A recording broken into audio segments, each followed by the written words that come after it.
Opening square bracket dot. Black girl pointed gun at cops. Why did you kill my daddy? Then 13 Navy SEALs surround them. The first thing Aisha Washington felt was the weight of the pistol in her small hands, heavier than any textbook she'd ever carried to Jefferson Middle School. The second thing was the heat of the Baltimore summer night pressing against her skin like a living thing. Sirens wailed 3 blocks away, growing louder, closer. Red and blue lights painted the cracked sidewalk in frantic watercolor strokes.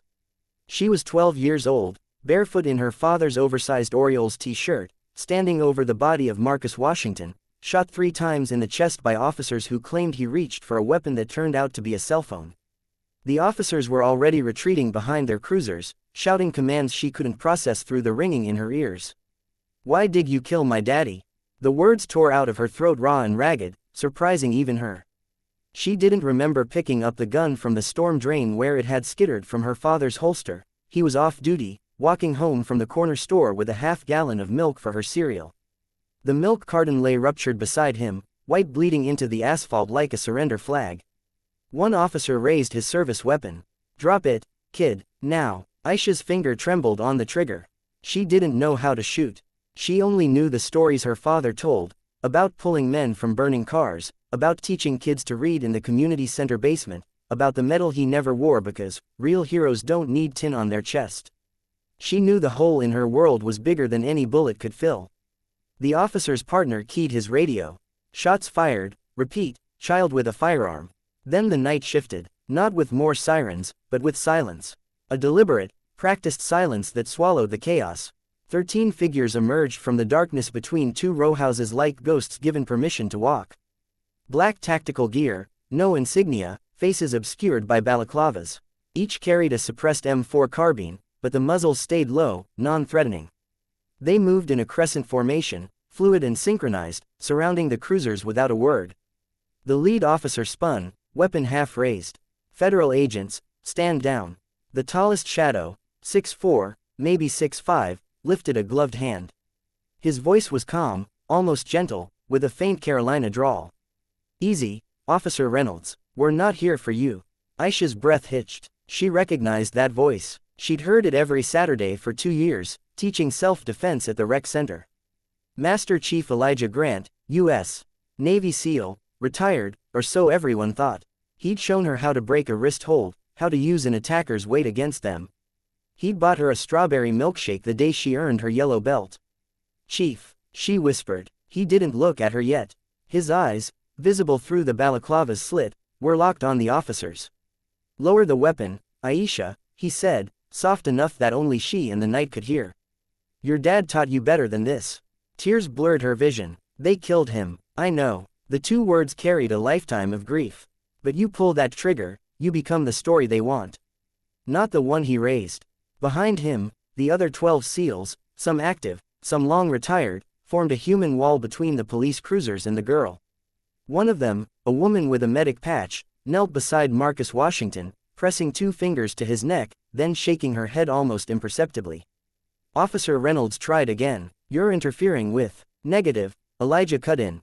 We're de-escalating. Body cams rolling. He nodded toward the officers' chests. Good. The world's watching. Aisha's arms shook. The gun felt like molten lead. He was reaching for milk, Chief.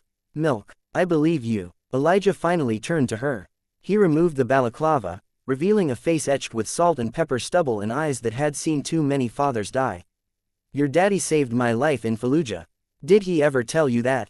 She shook her head, tears cutting clean tracks through the soot on her cheeks. 2004. Insurgents had us pinned in a drainage ditch.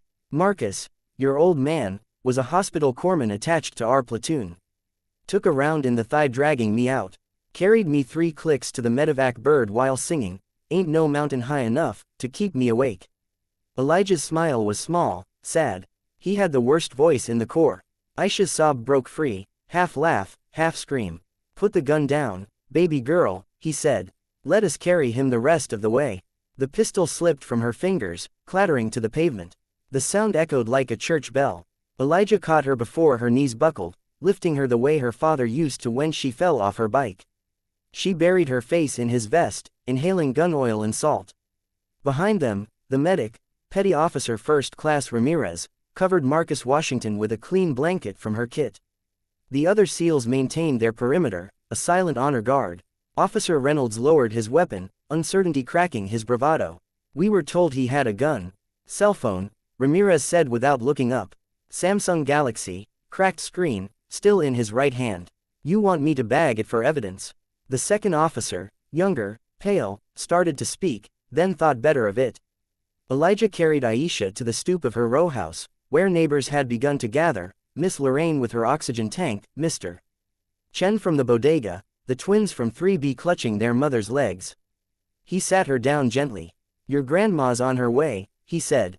"Child services, too, but tonight, you're with family." One of the SEALs, a wiry man with a red socks cap pulled low, produced a stuffed orca whale from his pack.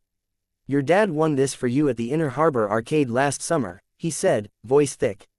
"Told us to keep it safe if anything ever," he couldn't finish.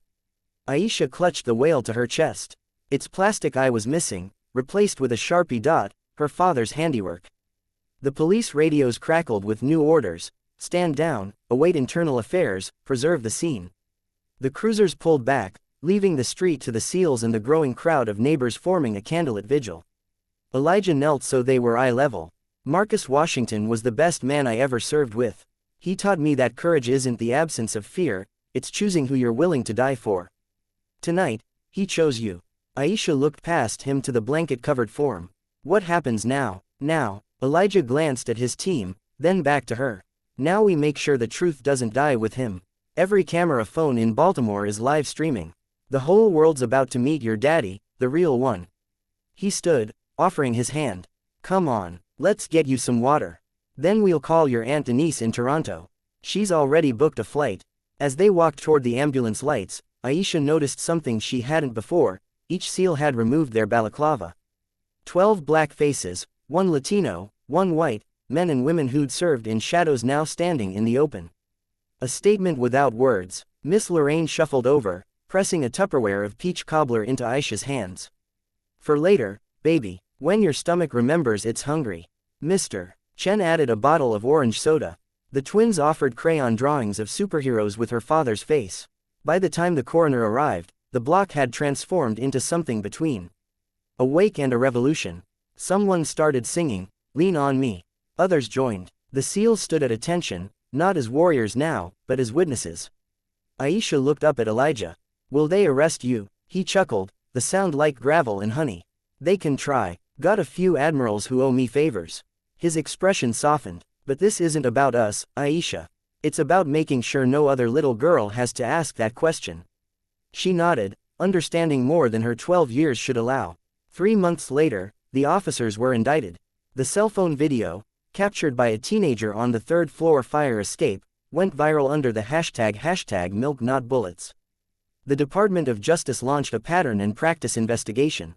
Marcus Washington's funeral filled the convention center. The president sent a handwritten note. But the real change happened quieter. Every Saturday, the rec center gym filled with kids learning self-defense from retired SEALs. Elijah hung Marcus's medal, the one he never wore, above the heavy bag. Aisha taught the younger ones how to fall without hurting themselves, how to breathe when the world felt too heavy. On the first anniversary, she stood on the same stoop where her father died. In her hands, the orca whale, now sporting a tiny Navy trident patch. 13 SEALs stood behind her, not in tactical gear, but in dress blues. Cameras rolled, but Aisha didn't speak to them. She spoke to the sky. "Daddy, they're building a library in your name. Gonna have books and computers and a garden on the roof. Miss Lorraine's peaches are the first crop." Her voice didn't waver. "I still miss you every day. But I'm not afraid anymore. You taught me courage remembers." She placed the whale on the stoop, right where the milk had spilled. Then she turned to the SEALs. "Formation," Elijah called softly. They snapped to attention. Aisha took her place at the front, small, fierce, unbreakable.